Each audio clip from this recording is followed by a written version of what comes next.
These are all pictorial representations. They are necessarily interpretable and lead us to conceptually connect the representation with something other than itself, like the ticking of a clock or time itself, text messaging, or even an office space. In any case, these are pictorial signs.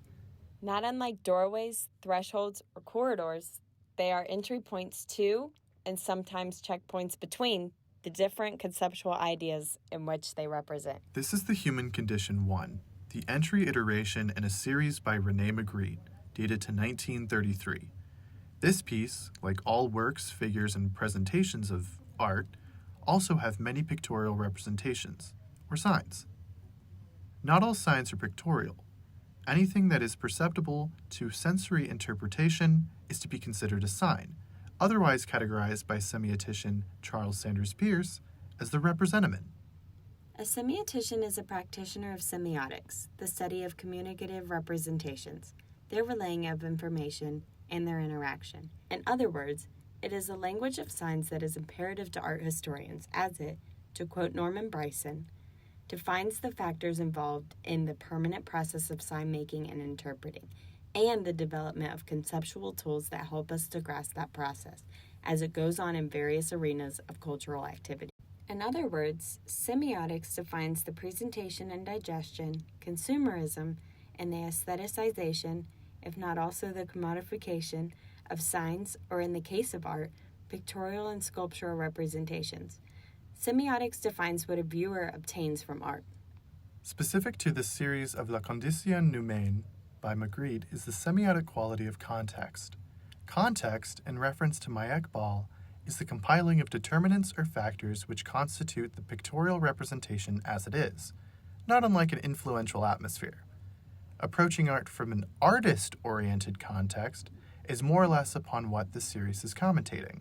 Magritte specifically stated in a letter to A. Chavy on September 30th, 1960, questions such as, what does this picture mean? What does it represent? Are possible only if one is incapable of seeing a picture in all its truth, only if one automatically understands that a very precise image does not show precisely what it is. It's like believing that the implied meaning, if there is one, is worth more than the overt meaning. There is no implied meaning in my paintings, despite the confusion that attributes symbolic meaning to my painting. That is to say, Magritte is suggesting that approaching his work from an artist-oriented context, something that an art historian is bound to foremost promote due to societally bound understandings of art, reduces or narrows the scope of the interpretant.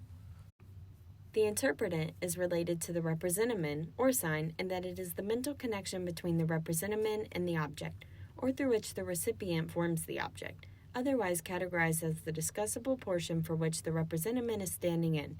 In other words, the interpretant is the personal formation of attributing something to a sign. To utilize the human condition 1 as a pragmatism, the windowed effect between the canvas seemingly in the foreground and the landscape seemingly of the background is an interpretable representamen. Although there are far more, and it can always be augmented, in relation to the ontology of the windowed effect, there are 4 interpretants which can be discussed using the tree. The tree is inside the room upon the canvas, the tree is on the canvas outside of the room, the tree is to be apportioned into the natural landscape, and the tree is merely a thought. In this case, the object would be the location of the tree.